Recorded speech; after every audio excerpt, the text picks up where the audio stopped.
La Fiscalía revela que el exalcalde Samuel Moreno habría sido sobornado por Odebrecht con 1.000 millones de pesos por un contrato para la descontaminación del río Bogotá. Presidente Juan Manuel Santos anuncia 5 proyectos vía Fast Track para luchar contra la corrupción. El expresidente Andrés Pastrana arremete en contra del gobierno del presidente Juan Manuel Santos y señala que el acuerdo de paz es corrupto. Expresidente Álvaro Uribe arremete contra las exministras Gina Parodi y Cecilia Álvarez por ampliación de la Ruta del Sol. Gobierno Nacional interviene en La Guajira. Secretarios de Educación y de Salud no podrán realizar ningún tipo de contratación en el departamento. Gobernador encargado de La Guajira rechazó la intervención anunciada por el Gobierno Nacional y advirtió que buscarán una cogobernación entre el departamental y el central. El fiscal general niega que haya asesorado a Ana Belena para obtener el crédito del Banco Agrario y califica la denuncia del senador Robledo como una infamia. El Senado reformó esta noche la Constitución para darle garantías jurídicas a los acuerdos de paz con las FARC. Directora del ICBF le pide a la Iglesia Católica que rechace públicamente el abuso sexual a un menor cometido por un sacerdote en Cali. Gobierno Nacional deroga la medida y deja permanentes los recursos por sobretasa a la gasolina que reciben los departamentos y municipios del país. Fuerte aguacero y vientos ocasionaron la caída de un muro en Itagüí, Antioquia. Totalmente destruidos 3 carros y 6 motocicletas. Mónaco cayó ante Manchester City. Falcao botó penal pero hizo 2 golazos. Los 3 líderes jugaron hoy. Análisis de los juegos de Cali, Medellín y Pasto. Polémico, provocador y a veces incómodo. El cineasta Víctor Gaviria vuelve a meter el dedo en la llaga. El director de la multipremiada La Vendedora de Rosas vuelve a la gran pantalla con La Mujer del Animal, un relato descarnado sobre la violencia contra la mujer. Al final de la emisión los espero con él. Buenas noches, nuestros secretos de hoy. 1. Trascendió ya quién será el nuevo Minjusticia. 2. Con la nueva composición de la Junta del Banco Emisor, parece segura la baja de interés. 3. ¿En qué consiste la denuncia del vice Vargas Lleras sobre la vía Bogotá-Girardot? 1, 2 y 3 al cierre.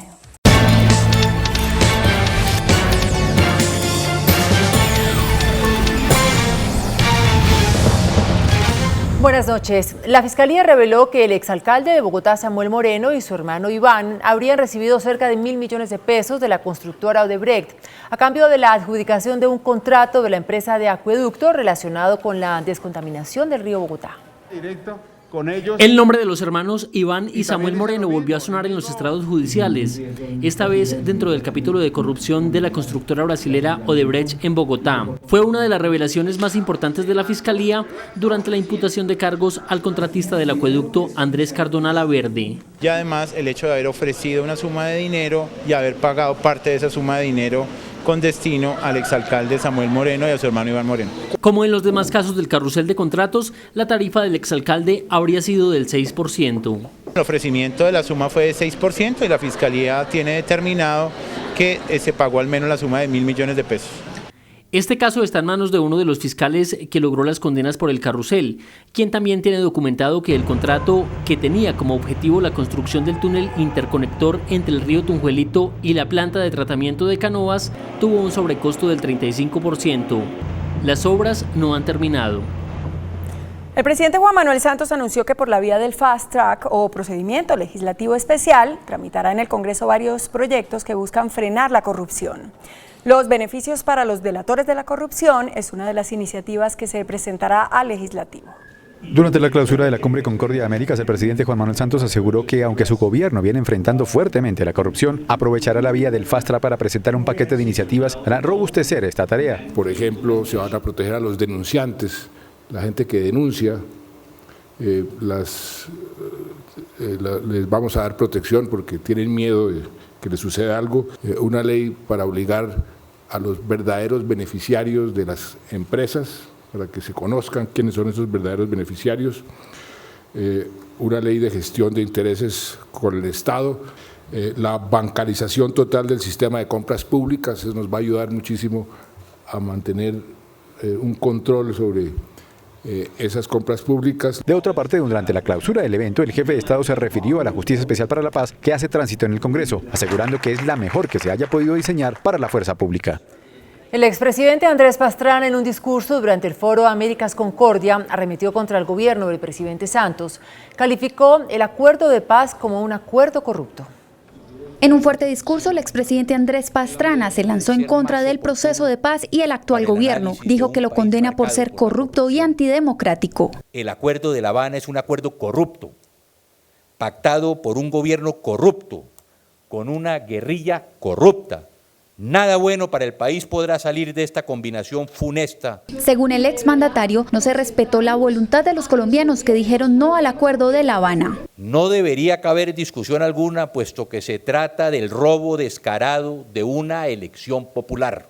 Por su parte, Frank Perr le respondió. Estoy increíblemente sorprendido de lo que acabo de oír, porque ese fin de semana, antes de que se anunciara el nuevo acuerdo, estuve el viernes en la oficina del presidente Pastrana, revisando las 8 observaciones que ellos tenían sobre los acuerdos. Todas fueron incluidas. Pastrana condenó además los escándalos de corrupción recientes en el país y advirtió que se viene uno mayor con la refinería de Cartagena. Y el expresidente Álvaro Uribe, quien envió una intervención al mismo foro, cuestionó el contrato de ampliación de la Ruta del Sol 2 y arremetió contra las exministras Gina Parodi y Cecilia Álvarez. Los nuevos cuestionamientos los hizo el senador Álvaro Uribe tras afirmar que la corrupción es la debilidad de los gobiernos de América Latina. En ese punto ratificó sus críticas por el escándalo de Brecht y arremetió contra las exministras Gina Parodi y Cecilia Álvarez por las presuntas irregularidades en la ampliación del tramo 2 de la Ruta del Sol. Eso costó inicialmente más o menos 1.200, 1.300 millones de dólares. Y este gobierno, sin licitación pública de manera directa, le adicionó una carretera distinta por un valor aproximado a los 450, 500 millones de dólares y que terminó beneficiando el puerto de personas vinculadas, de personas de la familia, de integrantes del gabinete ministerial.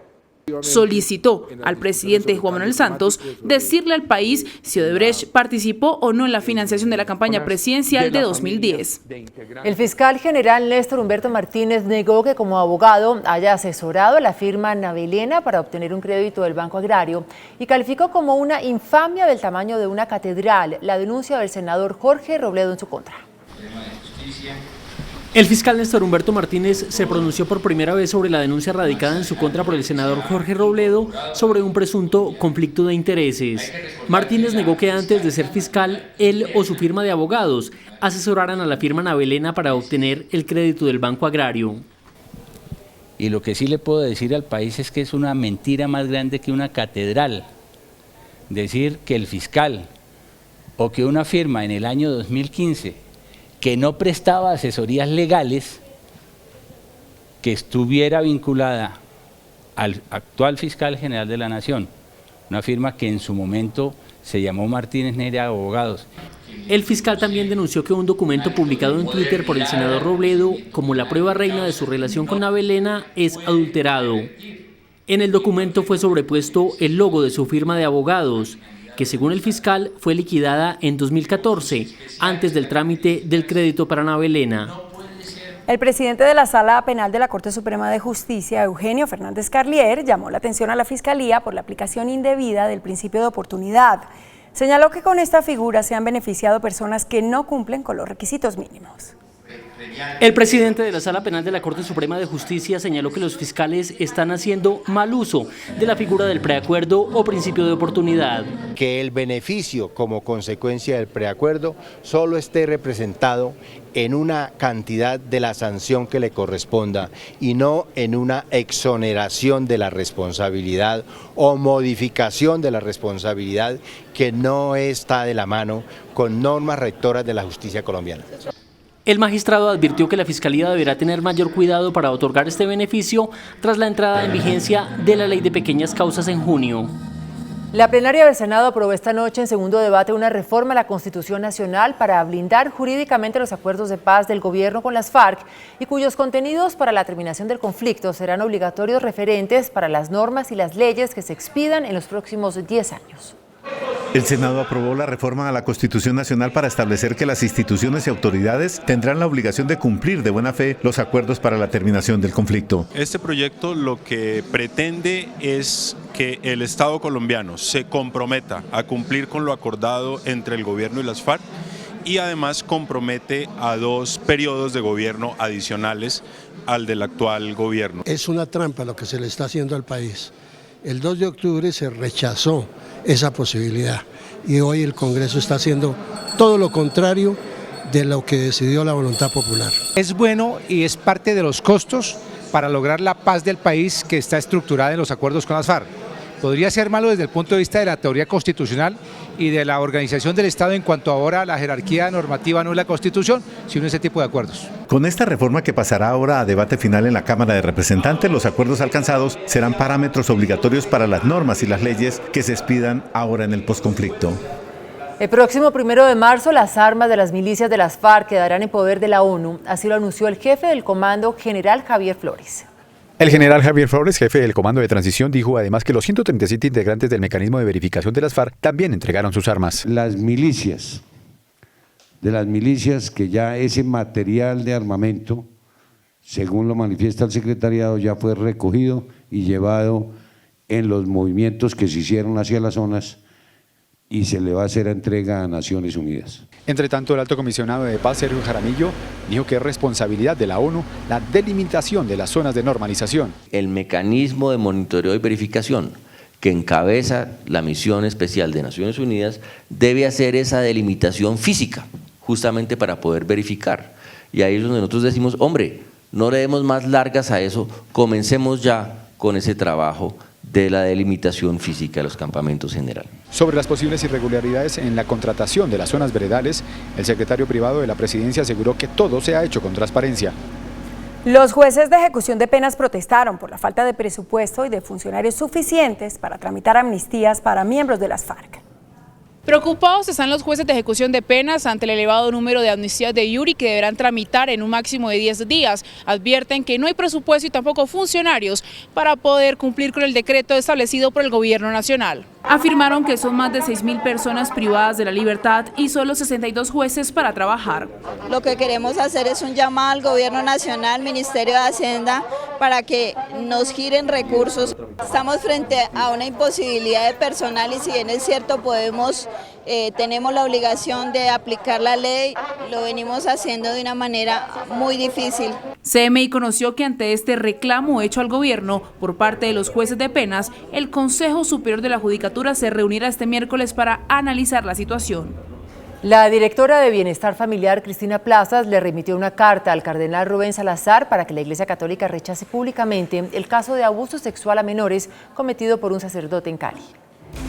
En esta carta de la directora del ICBF remitida al líder de la Iglesia Católica en Colombia, Monseñor Rubén Salazar, le pide rechazar los abusos sexuales a menores cometidos por el sacerdote William Mazo y por los que culparon a los padres de los niños en Cali. Acudo a su sabiduría para que de una vez por todas la Iglesia colombiana rechace y desautorice públicamente esas afirmaciones. La funcionaria destacó que no es tarde para que la Iglesia exprese cero tolerancia a estos hechos atroces y le recordó al cardenal Salazar que el Papa Francisco dio una orden de proteger a los niños y velar porque los sacerdotes abusadores rindan cuentas de sus malos actos. Ese compromiso no puede ser desconocido con el silencio de nuestros jerarcas de la Iglesia. En Medellín se presentó un caso de abuso sexual que tiene como víctima una niña de 11 años. 2 compañeros de 12 años serían los presuntos responsables del hecho.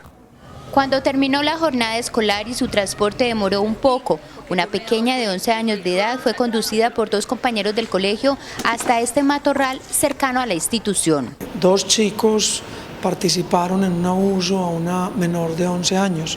Los 2 chicos son de 12 años. Inmediatamente se conoció la denuncia por parte de la familia de la niña. El delito se puso en conocimiento de la Policía de Infancia y Adolescencia y de la Fiscalía. Por los agresores ser menores de 14 años no pueden ser privados de la libertad. Como Secretaría de Educación con un psicólogo acompañando a la familia, en el caso directo de la niña. Los 3 menores fueron trasladados a diferentes colegios para continuar sus estudios, mientras Bienestar Familiar se ocupa de la pequeña víctima y sus victimarios. Las fuertes lluvias registradas en las últimas horas en Itagüí ocasionaron la caída de un muro. El momento exacto fue grabado por testigos del hecho, que solo provocó daños materiales. En video quedó el momento que cayó el muro. El fuerte aguacero y los vientos provocaron que este muro de un parqueadero en un centro empresarial de Itagüí se desplomara sobre 3 carros y 6 motocicletas que quedaron totalmente destruidos. No se presentaron lesionados. Todavía tenemos una estructura que quitar que está con riesgo. En total fueron 17 eventos que se atendieron reales en el municipio de Itagüí. Entre tanto, en el SENA de aquí de Itagüí fueron evacuadas 280 personas por riesgos en la edificación. Los organismos de socorro y los bomberos continuarán con labores en este lugar, pues hay otro muro que presenta una falla. Sigue el reconteo de votos por parte de las autoridades electorales en Ecuador, mientras la presión social por conocer un resultado lo más pronto posible aumenta. Una segunda vuelta presidencial entre el oficialista Lenín Moreno y el conservador Guillermo Lasso es el escenario más probable. En Quito se encuentra nuestra corresponsal Patricia Guzmán con todos los detalles. Buenas noches, compañeras allá en Bogotá. Efectivamente, la presión social parece haber surtido efecto en medio de las autoridades electorales aquí en el Ecuador. Justamente Juan Pablo Pozo, presidente del Consejo Nacional Electoral, indicó que no es posible un cambio en el escrutinio de los votos y por lo cual seguramente habrá una segunda vuelta. Efectivamente, tenemos una tendencia marcada y si es que ese es el caso, habría una segunda vuelta. Los datos más recientes del Consejo Nacional Electoral indican que con el 94,8% de las actas escrutadas, el candidato oficialista Lenín Moreno tiene el 39,29%, mientras que el candidato de la oposición, Guillermo Lasso, alcanza el 28,27%.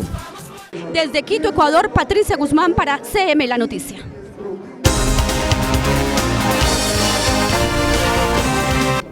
Como medida de choque para enfrentar la crisis que vive La Guajira, el gobierno anunció que asumirá por 3 años el manejo de recursos de la salud, la educación y el agua potable en este departamento.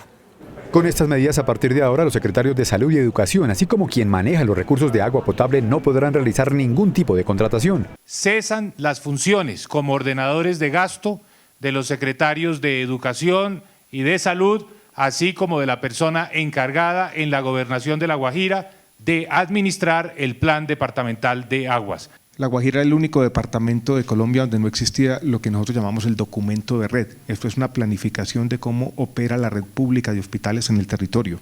Hoy 15.000 niños de La Guajira no están matriculados. 2, hemos encontrado inconsistencias en el informe financiero. Y 3, hoy tenemos además gastos administrativos por encima de lo que había sido o de lo que ha sido autorizado. Especialmente asumiremos la administración del Plan Departamental de Agua con varios propósitos. El primero es acelerar el ritmo de ejecución de las obras que actualmente se encuentran en ejecución. Con estos sectores intervenidos se busca enfrentar la crisis que vive el departamento de La Guajira. CMI conoció que esta semana será nombrado el nuevo gobernador encargado de La Guajira, quien será de la región. El gobernador encargado de La Guajira, Wilson Rojas, rechazó la intervención de los dineros para ese departamento y pidió al gobierno más inversiones para esa región. Enemigos de la palabra intervención se declaró el gobierno departamental de La Guajira tras conocer la decisión del gobierno nacional de intervenir los recursos destinados al agua, la salud y la educación. No nos gusta porque la palabra intervención significa que nosotros no somos capaces de hacer las cosas, que cuando trabajamos de la mano con el gobierno nacional salimos de la crisis.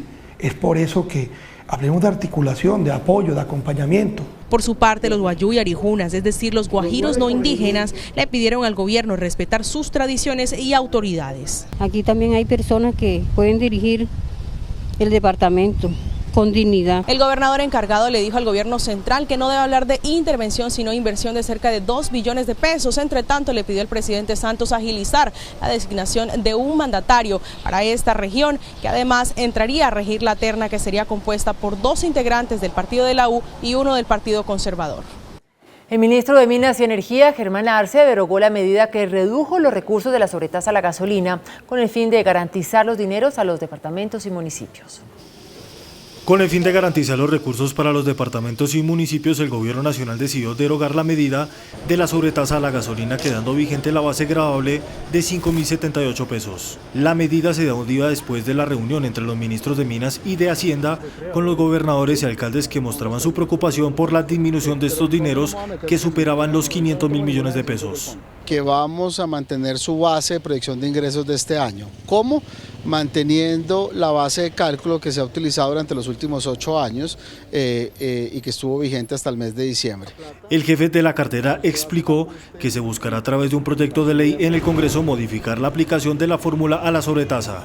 No quedó definida la base de cálculo, salgámonos del terreno de las interpretaciones y dejemos que la ley y el Congreso, que es el competente, nos diga cuál es la base de cálculo de ese tributo. Por su parte, el Ministerio de Hacienda sostuvo que se buscarán alternativas para evitar impactos al consumidor final. Vamos a aplicar la fórmula de tal manera que para el consumidor esto tenga el mínimo impacto posible. Los alcaldes se mostraron satisfechos al tener los recursos para los proyectos de infraestructura vial. Aseguramos los recursos que necesita Bogotá para el proyecto Metro. Una de las alternativas está en el Fondo de Estabilidad de Precios a los Combustibles, tema que ya está siendo revisado por el Ministerio de Hacienda. El presidente Juan Manuel Santos designó a Gerardo Hernández, actual superintendente financiero, como nuevo codirector del Banco de la República. Este martes, el mandatario firmó el decreto que designa a Hernández como reemplazo del ex codirector del emisor, Carlos Gustavo Cano, quien dejó el banco luego de cumplir el periodo máximo de 12 años en la Junta Directiva. Hernández estudió Derecho en la Universidad de los Andes y es especialista en Derecho Administrativo. El nuevo codirector ya había ejercido como secretario de la Junta Directiva y gerente ejecutivo del Banco de la República.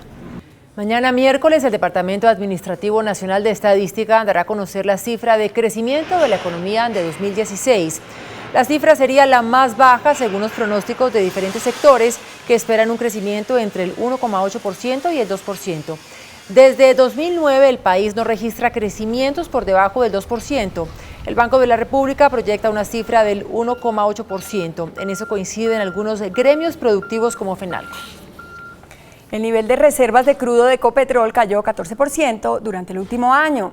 De acuerdo con la compañía, la disminución se dio como consecuencia de los bajos precios del petróleo que afectó la actividad exploratoria del sector. Las reservas cayeron a 1.598 millones de barriles, luego de ubicarse en 2015 en más de 1.868 millones de barriles. El índice de capitalización de la bolsa, que mide el comportamiento de las 20 principales acciones, cerró a la baja.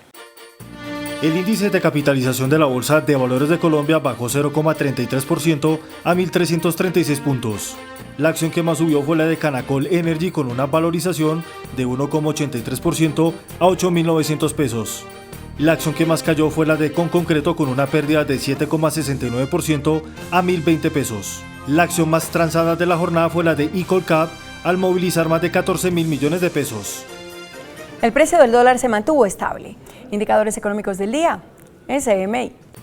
La tasa representativa del mercado que regirá para mañana miércoles será de 2.902 pesos con 68 centavos. Los profesionales del cambio compran la divisa en 2.820 pesos y la venden en 2.870 pesos. Un euro cuesta 3.046 pesos. La libra de café en Nueva York se cotizó a $1.51 centavos. El azúcar se transó en 20,85 centavos de dólar la libra. El barril de petróleo WTI se cotizó en $54.25 centavos. Una acción de Ecopetrol cuesta 1.345 pesos. Luego de más de 10 años de ausencia, el director Víctor Gaviria regresa al cine, con el que tal vez sea el relato más crudo y oscuro de su carrera, La mujer del animal. Después de comerciales, los espero desde la Universidad Jorge Tadeo Lozano, uno de los lugares en donde hoy el Paisa presentó su película.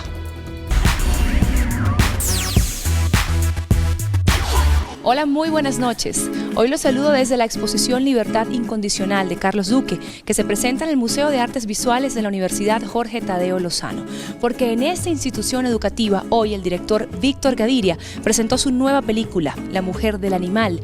Luego de 10 años fuera del mundo cinematográfico, regresa este director y lo hace con una radiografía de la violencia de género en el país. El único cineasta colombiano que ha sido 2 veces invitado a la selección oficial del Festival de Cine de Cannes, con Rodrigo de No Futuro y La Vendedora de Rosas, una de las películas colombianas más premiadas, Víctor Gaviria, vuelve con un crudo relato de la realidad, La mujer del animal. La historia de una mujer que fue violentada durante 7 años por un hombre quien la drogó, la violó y luego la mantuvo cautiva ante la mirada de su propia familia, que no hizo nada para ayudarla, y concibió 3 hijos de su raptor. ¿Por qué insistir en esta violencia? Digámoslo, porque en un país que ha estado, digámoslo, con la cortina del conflicto, de la violencia de género y los feminicidios y todo lo que les ha ocurrido, las violaciones a cientos de mujeres de nuestros campos, de nuestro país, ha estado siempre como en un segundo y un tercer plano, como si eso fueran unas anécdotas. Entonces yo lo que quiero decirle a todo el mundo para aprovechar la discusión es que eso no es anecdótico, esa es una forma profunda de odio al débil, de odio a la mujer. Según el más reciente informe de Medicina Legal, en el año 2015 fueron asesinadas 970 mujeres en todo el país y se registraron 47.248 casos de violencia de pareja, en los que las mujeres son las más afectadas en un 86,66% de los casos. Esta es la realidad que quiere señalar Gaviria con la película, quien para su 4ª cinta vuelve a los actores naturales, aquellos que con sus propias historias de vida, sin preparación actoral, tienen el peso para contar las historias. Tito Gómez, camionero, agricultor, ganadero y músico, encarna a el animal. Lo que he aprendido de ser actor natural es si tengas la capacidad de improvisar, de que seas de pronto un buen contador de historias. La mujer del animal llega el 9 de marzo a las salas de cine nacional.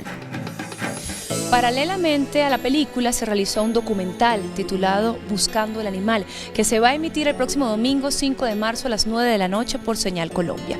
Y cambiamos de tema, pero sigue siendo relacionado con las mujeres, específicamente con las niñas, porque vamos a hablar de un fenómeno, la hipersexualización, que se ha dado a raíz de las redes sociales y la industria de la moda, en el cual las niñas se dejan ver en actitudes de mujeres. Hoy lo analizamos.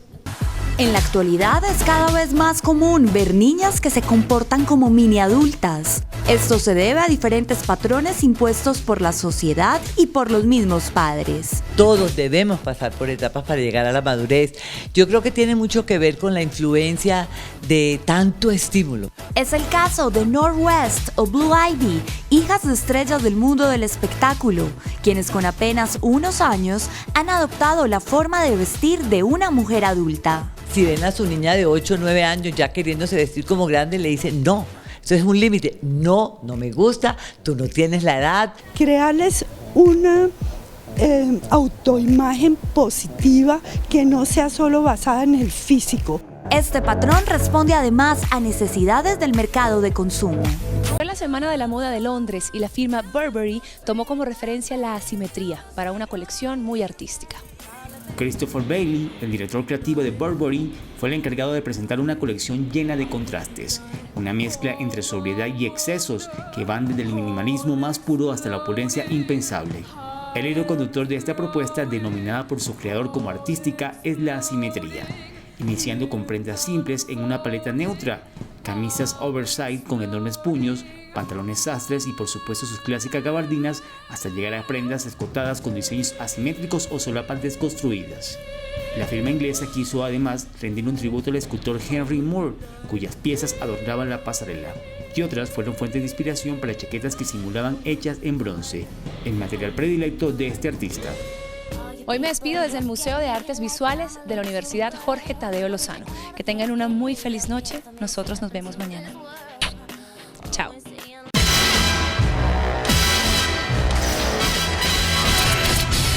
Nuestros secretos de hoy. 1. El nuevo ministro de Justicia será uno de los liberales constitucionalistas más progresistas que tiene nuestro país. Se trata de Humberto Sierra Porto, cartagenero, presidente de la Corte Interamericana de Derechos Humanos. Sierra estudió Derecho en el Externado. Es especialista en Derecho Constitucional y Ciencias Políticas del Centro de Estudios Constitucionales de Madrid. Doctor en Derecho Constitucional de la Autónoma de Madrid. Es catedrático de Derecho Constitucional del Externado. Fue abogado litigante ante el Consejo de Estado y fue procurador delegado para la Función Pública. En sus 8 años como miembro de la Corte Constitucional, promovió varias de las más avanzadas sentencias, como la interrupción voluntaria del embarazo. Fue el ponente de la sentencia que declaró inconstitucional una tercera elección consecutiva del presidente de la República, lo que impidió que el presidente Uribe volviera a ser candidato a un tercer periodo, habiendo sido, como lo fue, partidario de su primera reelección.